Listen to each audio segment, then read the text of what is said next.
Fentanyl. This is occupying front and center stage in the battle between United States and China. We've been talking about this, but new revelations in a Joe Rogan podcast with Kash Patel, the current director of FBI, has brought forward some other new routes that probably people did not know. And one happens to be through India. We're going to be talking about how India has become one of the transit points for smuggling fentanyl and precursor material from China to Mexico, as well as how India is helping the United States battle this menace. At this point of time, maybe India has not seen any fentanyl related deaths, but it is only a matter of time before it starts spilling out here. That could be a huge cause for concern. In this slide deck, we talk about what is happening with fentanyl, how it is getting sent to United States, and how it's causing up to 75,000 deaths per year in the United States. It is as if China has singularly chosen United States as the target country to wipe out a whole generation on fentanyl. This is, as I told you before, an artificially produced drug. And in Breaking Bad was a series that came about 15 years ago. And those of us who saw that could see that you could produce chemical drugs in the privacy of your home. And that's what now we are seeing the reality. So let's just take a quick look at this. It's a word of caution. Please make sure that you keep talking to your children and make sure that they stay away from drugs. Here we go. Fentanyl. Kash Patel thanks India for their help in fighting the distribution of fentanyl from China to United States. Even through all these talks, somehow fentanyl is not being addressed front on, or maybe it is being addressed, but the language that comes out after all these meetings doesn't seem to be touching upon what China is going to do about preventing fentanyl from being produced, from the precursors being produced, and also to completely shut it down. This is a chemical process. So China needs to acknowledge first that it is the generator of fentanyl before it can even start acknowledging the problem. This is where it appears to be, because as far as I am told, the Chinese government, whether it is the CCP talk spokesperson or anyone who sits down for talks with United States, they refuse to admit that fentanyl is coming from their shores. So this is a huge point of contention, and I'm hoping that soon this will also be resolved, because without that, this whole tariff game started because of that. Today, the situation is that the US-Mexico border is sealed tight, but things are still trickling in from the northern border from Canada, and Vancouver is emerging as a place where a lot of this activity is being seen. So we're going to touch upon that also. Small request to all of you to please like this slide deck. A lot of work has gone in, because I'm going to show you some routes, some maps on how things are getting distributed. In 2014, it was just the beginning. And now, with more and more attention being paid by United States towards the source of fentanyl, it is becoming increasingly obvious that China is finding new route to route these products through to Mexico, from which it comes into the United States. Sometimes it routes it to Canada also. All that stuff is something that we have touched upon before. Here we are going to take a look at a little bit more in-depth detail, also how India has also got dragged into this. There are 2 or 3 ways in which this is being done. The finished product itself. Sometimes the finished product is added as part of a tablet, which is like a chewable, and that's how you start getting fentanyl or addiction towards fentanyl, because these chewable tablets will give you a kick, and that's how you start getting addicted to fentanyl. Unfortunately, this is a deadly drug. Within 18 months, death is certain. I've talked to you about many people, many rich people's children also being afflicted by this. So the more law and order organizations start focusing on preventing fentanyl from entering United States, the more the source country, which is China in this case, is getting more motivated to try and find new means to do this thing. China and Mexico continue to be the primary direct sources of fentanyl and fentanyl-related substances entering the United States. India is emerging as a key supplier for both finished fentanyl powder as well as fentanyl precursor chemicals. Precursor is like ingredients, if you will think. So the production and distribution is undergoing change, And now India has also gotten dragged in. I mean, if you look at what the problems are, whether it is Manipur or Punjab or Tamil Nadu, everywhere you are seeing drug is becoming increasingly a huge problem. And in fact, I would not be surprised if Tamil Nadu votes out DMK for that reason alone. So here are the routes that we've discussed in the past. Now you see the new route, 1 to 6 India. So in India, now what is happening is it is becoming more like a transit point.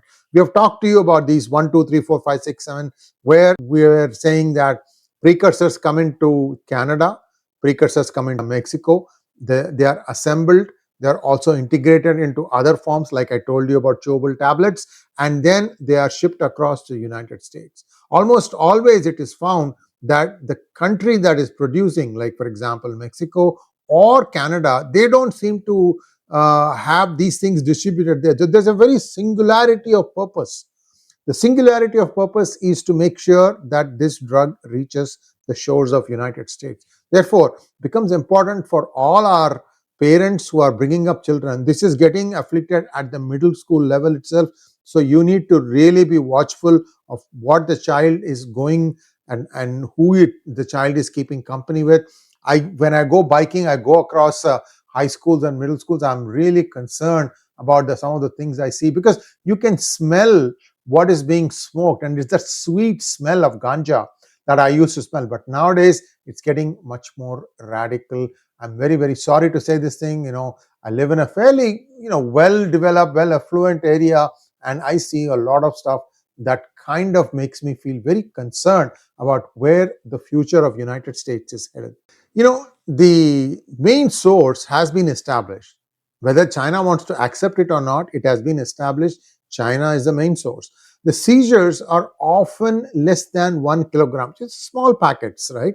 And they are also about 90% pure fentanyl, which means that you can take that thing and put it into thousands of tablets, perhaps.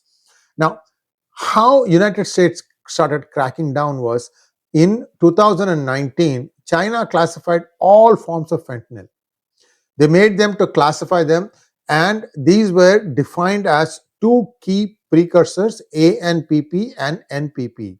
These measures include, so then after that, the United States ensured that Hong Kong administrative region start classifying these things and put some internet monitoring as well as shipping regulations to establish a way to track the stuff.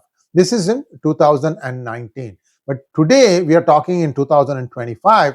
Now, in a podcast with Joe Rogan, director Kash Patel said that United States is collaborating with Indian law agencies to dismantle a China-based fentanyl process that is going through India. And where in India? The answer will surprise you. Patel's remarks were made during an episode, like I said, of Joe Rogan's podcast. The Joe Rogan's podcast tend to be 2 to 3 hours long. So, but you get the complete picture of the situation, what's going on, and you need to really have the time and the patience to listen through all that. I mean, if you're used to working and listening, that might do well for you. Sometimes it's so technical that you need to sit down and even perhaps take notes to understand the full depth of what they are talking. So the irony is, at this point of time, India is not a consumer of fentanyl, but it has become a facilitator to allow this to go from China to Mexico. And how is this happening? There are intermediate points being created inside India, and it's not in Punjab, it's not in Tamil Nadu, it's not in Manipur. It is somewhere else. And this is what is bothering United States and perhaps also India. So how these things keep sprouting up. This is the 0.5 inside India that is causing all these problems.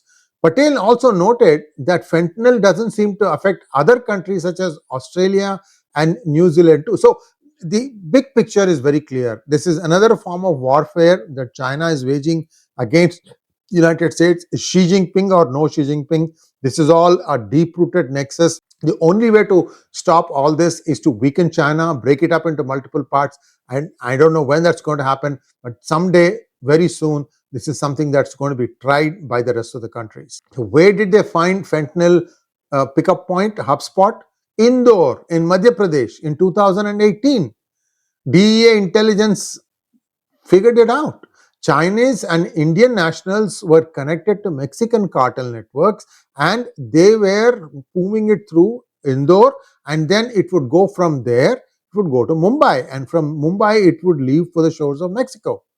So the point here was the way this was done. NPP, you can get the expansion in some of the reference links that I've given along with this podcast.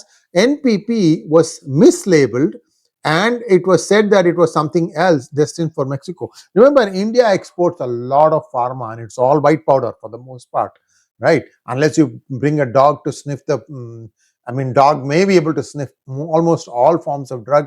No guarantee that it will do it. So this is the kind of problems that is happening. So now you have an extra step. Anything that leaves the shores of India, they need to make sure that it is not drugs, especially when it is headed to Mexico. So how do you do that? Well, they did the same thing that Hong Kong has done, which is to impose export controls on ANPP and NPP. Now, who are the organizations in Mexico that are doing it? Now, people are saying that the Mexican government has been bought over by drug lords and also by China. So they basically don't look at it. They look the other way. Until Trump came along and threatened all sorts of sanctions, Mexico wouldn't even lift their little finger. Now, I'm told that a part of the Mexican army is being trained by the United States Army to combat this, and they've been pretty effective in sealing the southern border. Now nobody comes in illegally, also no drugs. So this is a good thing. Of course, there are still lots of tunnels buried beneath, and those need to be closed, those need to be broken up, those needs to be blasted. I don't know when that job is going to happen. I mean, this might be also happening in clandestine fashion. So which are the organizations? These are called TCO, transnational criminal organizations. These are based in the state of Sinaloa and Jalisco, and these are all cartels that have well-known names: Sinaloa cartel, Jalisco New Generation cartel, and they've all scaled up their production using sophisticated labs. Like I said, this is not as apparent as perhaps opium, because there is no crop to produce. Use of unregulated chemicals, industrial scale pill presses, and advanced synthesis processes. Like I told you, right? The fentanyl is not given like a pill, like a thing that you would inject yourself. Although, if you are injecting yourself fentanyl, that means you are very close to death. These are all mixed in slowly with very small proportions into tablets, and these tablets become, like strip chewable tablets and things of that nature. So this is where things come. I mean, you may want to start looking at what your children have in their bags. This is not something that they are going to get at home, but if you are giving them pocket money for getting lunch and things of that nature, make sure you know what they used it on. Yeah, it is a bit of an interference, but this is to secure their own future. You need to have an honest discussion to make sure that children don't fall by the side and go into bad ways. In Mexico City, they did seize a pill mill in 2018, but that's 7 years ago. How far have things progressed from there? Well, this is how this is being done. Look at the map here. Look at how many places Mexico is able to distribute it. Manufacturing is happening somewhere in central Mexico. The distribution center is close to the border, and then it goes out. And what did the Biden administration do? They threw open the door wide for anyone to come in. And you are seeing the riots taking place in Los Angeles now because the immigration is cracking down. This week, by the way, last week I told you 105,000. This week is 139,000. So the rate at which illegals are being booted out of the United States has gone up. Remember that a judge allowed Trump administration to deport 500,000 Venezuelans, and I think these are the big numbers. So lots of big flights are leaving for these countries with the illegals. But then, unless you seal the borders, both north and south, they'll find their way right back in, because there are NGOs who are invested in it. Look at some of the Democratic congressmen and women. They are badmouthing the Trump administration for allowing all these ICE raids to take place. See, ICE raids cannot work without the state's help. And state like California is not willing to help. In LA, it's the National Guard that has been put into effect along with ICE to round up the illegals.